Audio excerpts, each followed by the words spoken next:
main thing to master Shuang is not only to know the movements of the 66 steps.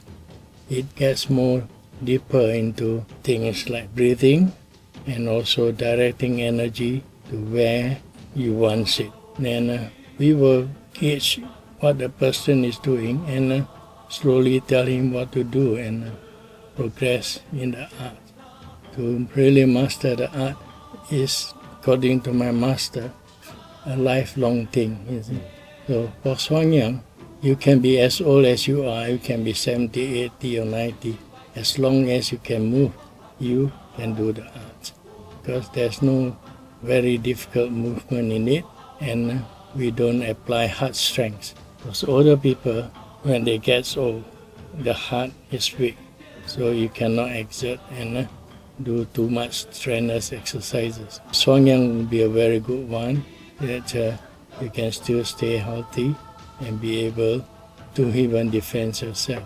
I would say that you have to be a combination.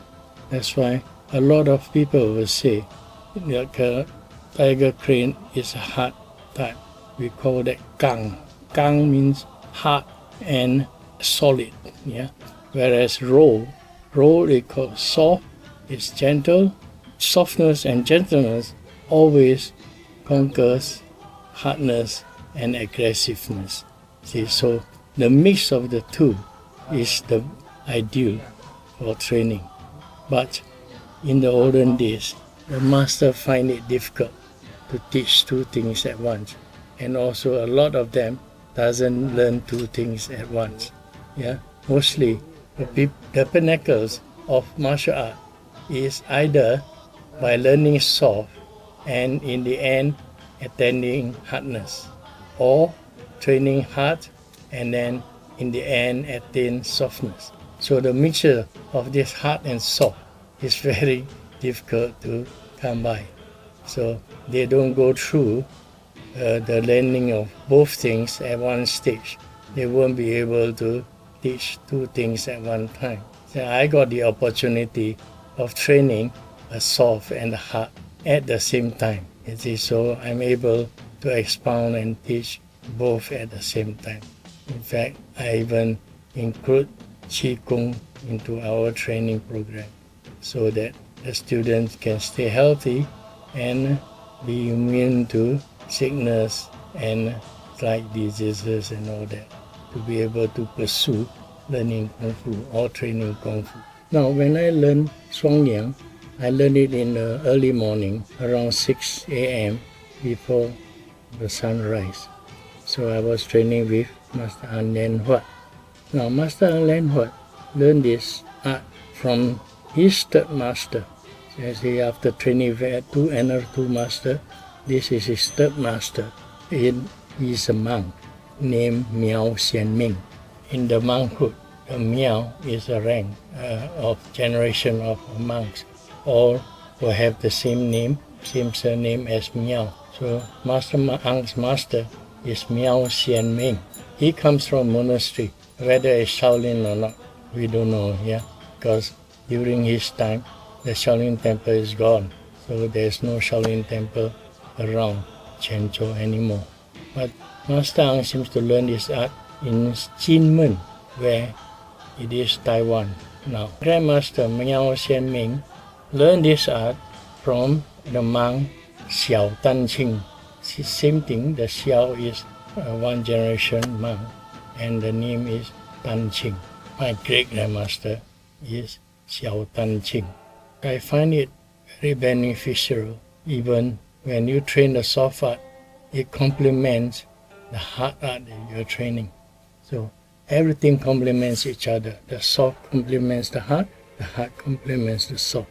Then you become more aware of a lot of moves that you can apply and be aware of the basic and principle that's underlying in the art. So that's why I have trained Shuang and the Yong Chun Wai crane art at the same time.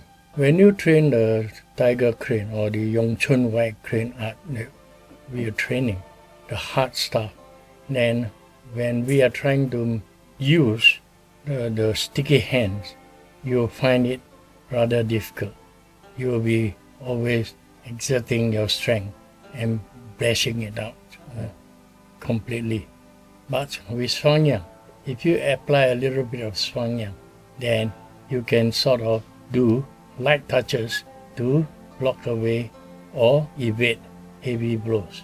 So in a sense that from there, you can mix the art together and it will be a very great complement to each other. Health-wise, as I say, we have Qi Gong, we have the circulation of Qi and energy in Shuang Yang, and that is the main thing that benefits your health in the long run. A lot of muscle development is being done in Shuang Yang, where other art is just very snappy and fast. Whereas when you develop muscles and all that in slow movements, it can be retained for a very long time. That's one thing why our art is called internal art. Anything that uses breath to control your movements and to go along with your movement and action is Nei Gong, which is inner strength. So when I'm 70 now, and if I can move maybe 70% like what I can do before, I should be happy with myself. Sometimes sickness will bring you right down, and I have been brought down by sickness as well. So, to recover, I still need a lot of time to do it. Things don't just come easy. We have to work for it. We have to do it every day without fail. A lot of times, the benefit is there. It's only that we are not obvious of it. We just tend to neglect it and take it for granted. So, if you attain something in the hard way through, then you have to retain before you lose it. Because when you lose it, it's very, very hard to get it back. All different instructors and all different students will have different feelings. That's how the art will flourish, and that's how we teach them.